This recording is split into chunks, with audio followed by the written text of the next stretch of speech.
Bismillahirrahmanirrahim. Assalamualaikum warahmatullahi wabarakatuh. Alhamdulillah wassalatu wassalamu ala Rasulillah Sayyidina Muhammadin wa ala alihi wa ashabihi. Sahabat pecinta Al-Quran, pendukung channel Quran Online dimanapun Anda berada, InsyaAllah pada video kali ini kami ingin menyelingi pelajaran bimbingan mengaji kita dengan pelajaran atau pembahasan mengenai salat, ya, rukun-rukun bacaan yang ada di dalam salat. Nah, kenapa kami membuat video ini? Karena banyak curhatan dari teman-teman kita yang curhat, ya. Mereka tidak melaksanakan salat dengan alasan karena mereka tidak menghafal bacaan-bacaan yang ada di dalam salat, ya. Jadi perlu teman-teman ketahui bahwa tidak semua bacaan yang kita baca di dalam salat itu adalah wajib atau merupakan rukun salat. Nah, akan tetapi di antara bacaan-bacaan yang ada di dalam salat itu ada yang hukumnya wajib untuk kita baca, yaitu yang bacaan yang merupakan rukun, dan ada juga bacaan yang hukumnya hanyalah sunnah. Nah, yang sunnah itu walaupun tidak dibaca itu salat kita sudah sah. Ya, itu insyaallah nanti kita akan membahas nanti yang 5 bacaan yang wajib di dalam salat itu apa saja. Ya, jadi teman-teman silahkan disimak videonya dengan baik sampai selesai. Nah, mari kita masuk. Ya, jadi rukun-rukun di dalam salat itu beragam. Rukun-rukun di dalam salat yang beragam yang kita laksanakan itu bisa dikategorikan menjadi 2 jenis. Ya, jadi dari macam-macam salat yang kita laksanakan, mulai daripada salat wajib sampai salat sunnah. Ya, salat wajib itu kan subuh, zuhur, asar, maghrib, isya. Kemudian salat-salat sunnah, tahajud, duha, salat sunnah wudu, salat sunnah tahiyatul masjid, salat sunnah salat sunnah rawatib. Itu pada dasarnya rukunnya bisa dikategorikan menjadi dua jenis. Ya, yakni ada yang berupa rukun fi'li, rukun yang berupa perbuatan. Ya, apa itu rukun yang berupa perbuatan? Seperti berdiri bagi orang yang mampu. Ya, itu orang yang mampu itu harus berdiri sholat, itu merupakan rukun sholat. Ya, kemudian ruku, ya, ruku itu adalah rukun sholat yang berupa perbuatan. Tumakninah ketika ruku, kemudian bangkit dari ruku dan i'tidal, lalu kemudian tumakninah lagi saat i'tidal. Ya, kemudian berpindah gerakan dari i'tidal ke sujud. Saat sujud, ya, kita haruskan untuk tumakninah, diam sejenak. Ya, kemudian dari sujud bangkit ke duduk di antara 2 sujud dan seterusnya. Ya, intinya hampir semua gerakan salat itu merupakan rukun salat.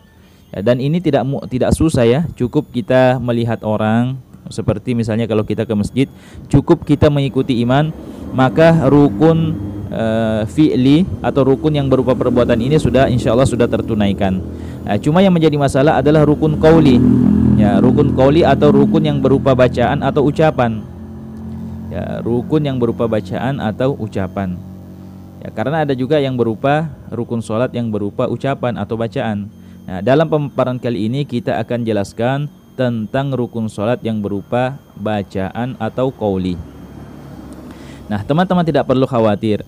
Ya, sebagaimana telah kita pahami bersama bahwa rukun yang berupa ucapan atau bacaan di dalam salat itu jumlahnya hanya ada 5. Ya, jadi sedikit kan teman-teman? Ya, jadi harapan kami nanti setelah mendengarkan video ini tidak ada lagi di antara teman-teman yang tidak bisa sholat. Karena kenapa? Sholat itu mudah. Asalkan rukun-rukunnya sudah terlaksanakan, maka meskipun yang sunnah-sunnah itu tidak dilaksanakan, itu sholat kita sudah sah. Ya, jadi terutama ini khususnya teman-teman yang pemula, yang belum sholat, ini insya Allah setelah mendengarkan video ini, ya, teman-teman sudah bisa mengerjakan sholat. Karena kenapa? Ternyata yang selama ini di benak sahabat atau teman-teman bahwa sholat itu susah, sholat itu berat, ternyata sholat itu mudah, sholat itu gampang. Nah, apa saja bacaan yang wajib dibaca di dalam sholat? Itu yang pertama teman-teman, silahkan lihat di layar. Yang pertama adalah bacaan takbiratul ihram. Nah, apa itu takbiratul ihram? Yaitu bacaan Allahu Akbar. Nah, atau takbir pembuka. Takbir yang pertama yang kita ucapkan saat memulai sholat. Ya, itu harus diucapkan. Inilah bacaan yang pertama yang harus kita baca di dalam sholat. Jadi Allahu Akbar. Ya, ukuran bacaannya, besar bacaannya itu ukurannya kita orang yang membaca dapat mendengarkan apa yang kita baca atau apa yang kita ucapkan. Jadi Allahu Akbar. Boleh juga keras Allahu Akbar. Terserah. Intinya kita membaca. Apakah bacaan kita pelan atau besar? Yang penting jangan jangan hanya dibaca di dalam hati. Ini harus diucapkan dengan lidah. Ya, maknanya apa? Ya, takbir yang selain daripada takbiratul ihram ini itu hukumnya adalah sunnah. Seperti takbir perpindahan dari satu gerakan sholat ke gerakan yang lain. Seperti misalnya dari berdiri ke ruku, kita kan mengucapkan Allahu Akbar. Dari i'tidal ke sujud, kita mengucapkan Allahu Akbar. Dari sujud ke duduk di antara dua sujud, kita mengucapkan Allahu Akbar. Ya, perlu dipahami bahwa takbir perpindahan gerakan ke gerakan yang lain itu yang kita ucapkan saat berpindah dari gerakan satu ke gerakan yang lain itu hukumnya adalah sunnah. Yang wajib hanya ini, takbiratul ihram. Kemudian bacaan yang kedua yang wajib dibaca di dalam sholat adalah suratul Fatihah. Ya, membaca suratul Fatihah pada setiap rakaat sholat kita. Ya, jadi kalau kita sholat yang 4 rakaat, misalnya zuhur, isya, maka kita juga harus membaca surah Al-Fatihah sebanyak 4 kali, yaitu saat kita berdiri. Ya, kalau kita sholat subuh berarti kita hanya diwajibkan membaca surah Al-Fatihah sebanyak 2 kali karena rakaatnya juga hanya 2, yaitu saat kita berdiri kita wajib membaca suratul Fatihah. Nah, tadi kadar bacaannya besarnya seperti apa? Ya, boleh pelan, boleh dibaca dengan suara keras. Seperti kalau sholat maghrib, rakaat pertama dengan rakaat kedua itu disunnahkan untuk dinyaringkan bacaannya atau dikeraskan bacaannya. Nah, tetapi seandainya kita ingin baca pelan, misalnya kalau kita sholat sendirian di rumah, kita sholat maghrib, kita membaca suratul Fatihah ini dengan suara pelan, ya itu sudah sah. Yang penting kita membaca, bukan dibaca di dalam hati ya. Ya, maknanya apa? Selain daripada surah Al-Fatihah itu hukumnya adalah sunnah. Seperti membaca surah setelah Al-Fatihah itu hukumnya adalah sunnah. Seandainya setelah membaca Fatihah kita ingin ruku, itu sudah sah sholatnya. Karena kenapa? Bacaan surah setelah Al-Fatihah atau bacaan ayat setelah Al-Fatihah saat kita sholat itu hukumnya adalah sunnah. Nah teman-teman, mari kita bersama-sama membaca surah Al-Fatihah. Ya, jadi surah Al-Fatihah, silakan cara bacanya seperti ini. Ya, Bismillahirrahmanirrahim. Alhamdulillahi Rabbil Alamin. Ar-Rahmanir Rahim. Maliki Yawmiddin. Iyyaka na'budu wa iyyaka nasta'in. Ihdinas siratal mustaqim. Siratal ladzina an'amta 'alaihim ghairil maghdubi 'alaihim waladdallin.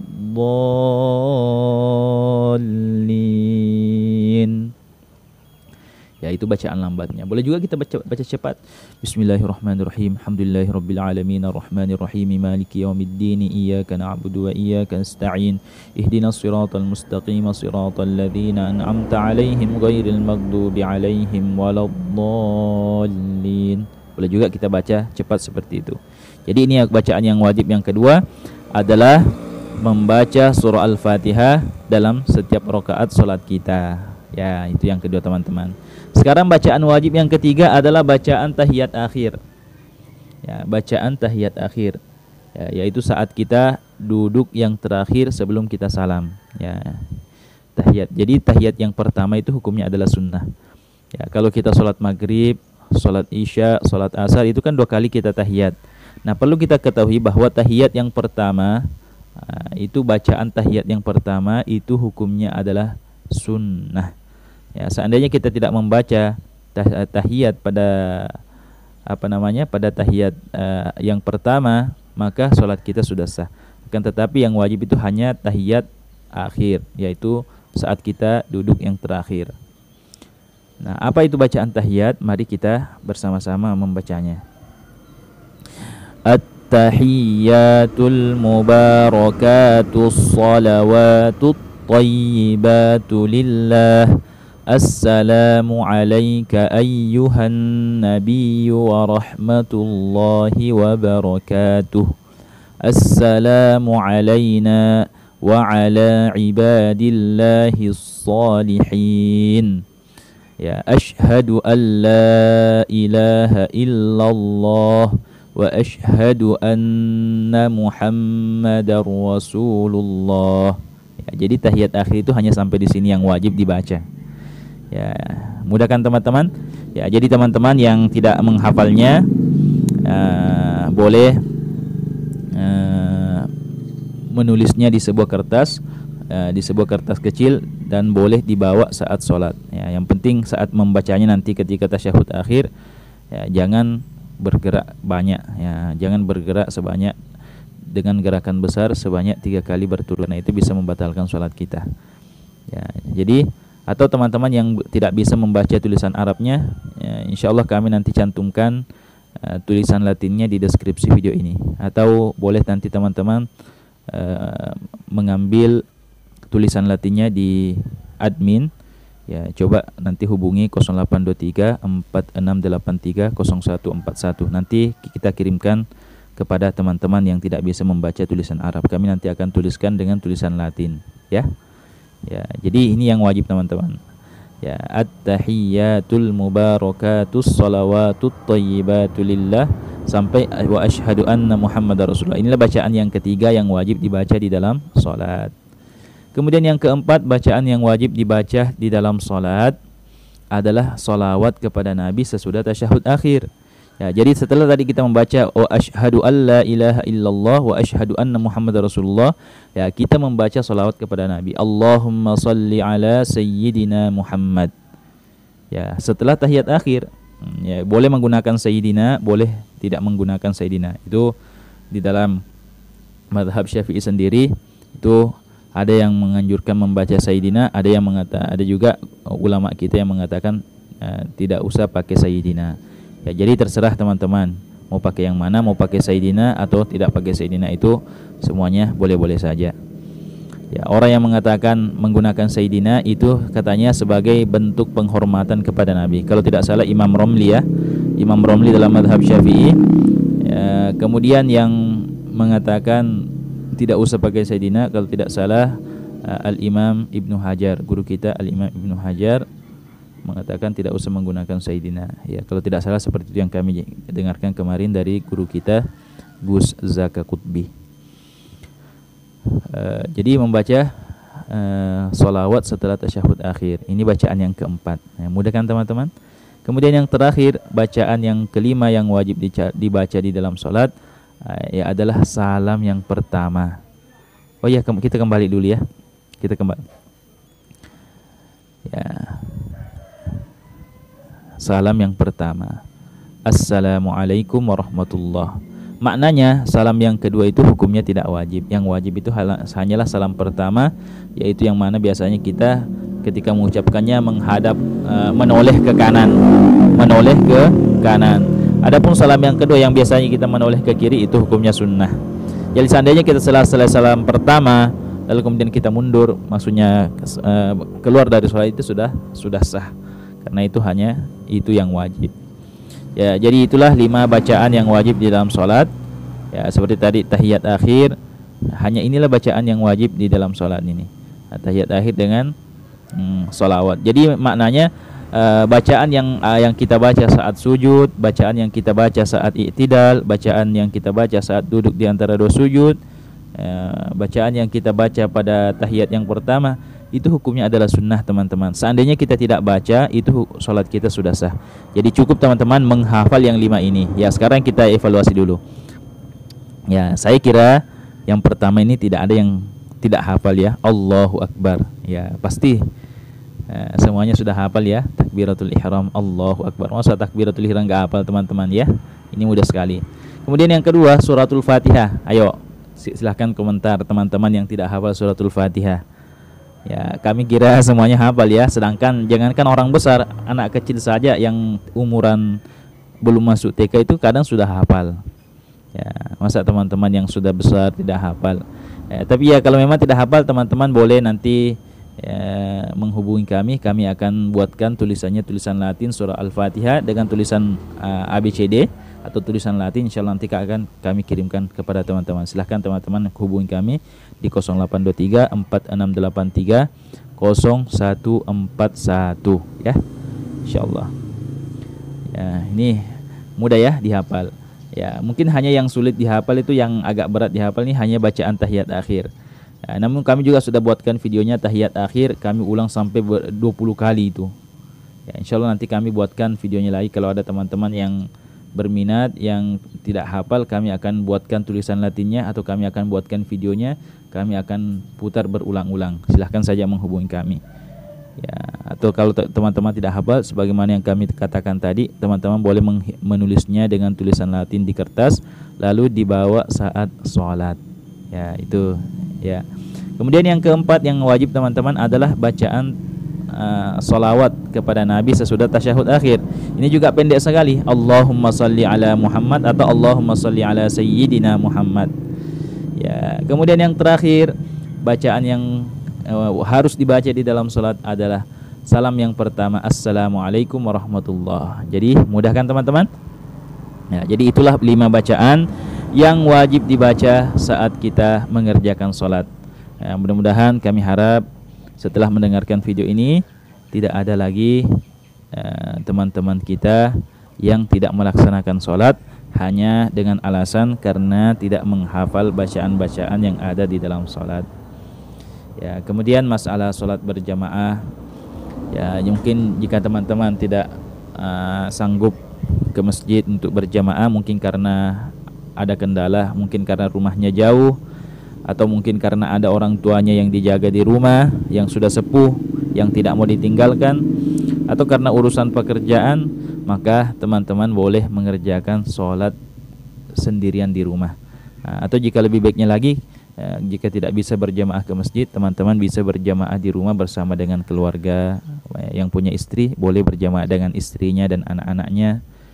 Yang belum punya istri ya boleh berjamaah dengan adiknya, dengan ibunya, dengan bapaknya di rumah. Ya, akan tetapi jika memungkinkan, ya itu lebih baik lagi sholat berjamaah di masjid. Ya, tapi jika tidak memungkinkan, sholatlah di rumah. Ya, jadi intinya itu yang penting sholat itu jangan ditinggalkan. Ya, sholat berjamaah di dalam mazhab kita Al-Imam Asy-Syafi'i itu hukumnya ada 2. Yang pertama sunnah yang sangat dianjurkan, kemudian yang kedua fardu kifayah. Ya, fardu kifayah. Ya, fardu kifayah itu jika di dalam suatu tempat sudah ada orang yang sholat berjamaah, maka kita sudah tidak berdosa. Tapi ya tetap lebih afdol sholat berjamaah. Kan tetapi jika tidak mungkin, karena sholatlah sendiri. Seperti misalnya petani-petani yang kebunnya jauh dari masjid atau sawahnya jauh dari masjid, ya maka bawalah sholatlah di kebun kita, sholatlah di sawah Anda. Yang penting di situ sudah ada tempat dan yang terbebas dari najis. Ya tidak apa-apa ya kalau hanya kotoran tanah, ya karena tanah itu tidak najis. Ya menggunakan pakaian tani kita pun itu sudah bisa. Yang penting sholat pakaian yang kita pakai ke sawah itu bersih dari pada najis, darah, nanah dan lain sebagainya. Kalau hanya lumpur itu bukan najis, boleh kita sholat. Nah, intinya itu teman-teman jangan meninggalkan sholat. Ya, intinya jangan meninggalkan sholat. Ya, jadi sholat itu sangat mudah. Mudah-mudahan kita semua diberikan hidayah oleh Allah Subhanahu Wa Taala, dibimbing oleh Allah Subhanahu Wa Taala untuk senantiasa menjaga sholat kita, khususnya sholat 5 waktu. Ya, khususnya sholat 5 waktu, karena itulah yang wajib. Adapun sholat-sholat sunnah jika teman-teman belum bisa mengerjakannya, seperti sholat duha, sholat tahajud, sholat sunnah, intinya sholat sunnah yang lainnya, jika teman-teman belum bisa mengerjakannya, ya yang penting yang wajib itu sudah terlaksana, kita sudah tidak berdosa. Ya, nanti sedikit demi sedikit bertahap jika teman-teman ingin meningkatkan sholatnya atau kualitas sholatnya. Ya, mungkin itu saja yang dapat kami sampaikan pada video kali ini. Semoga bermanfaat bagi teman-teman yang menyaksikan atau yang menyimak, ya, dan semoga juga bermanfaat khususnya bagi kami admin channel Quran online. Ya, jadi salam kenal, kami Ardi Jumadi dari Sulawesi Selatan mengucapkan salam kenal kepada teman-teman. Ya, dan juga bagi teman-teman yang ingin belajar mengaji, yang ingin belajar mengaji dengan menggunakan metode Iqra, teman-teman juga boleh klik link yang ada di deskripsi video ini. Ya, boleh klik link yang ada di deskripsi video ini dan atau menghubungi kami di 0823 4683 0141. Insyaallah nanti kami akan kirimkan link channel YouTube tentang pelajaran Iqra. Dan bagi teman-teman yang ingin ikuti program khataman Al-Qur'an 30 juz dengan bacaan pelan-pelan, teman-teman boleh subscribe channel ini karena insyaallah setiap hari kami akan mengupload video tuntunan membaca Al-Quran, insyaallah ya. Semoga bermanfaat. Lebih dan kurangnya kami mohon maaf. Dan kepada Tuan Guru, mungkin jika ada penjelasan kami yang perlu dikoreksi, kami sangat mengharapkan koreksinya atau sarannya. Ya, sekian, wassalamualaikum warahmatullahi wabarakatuh.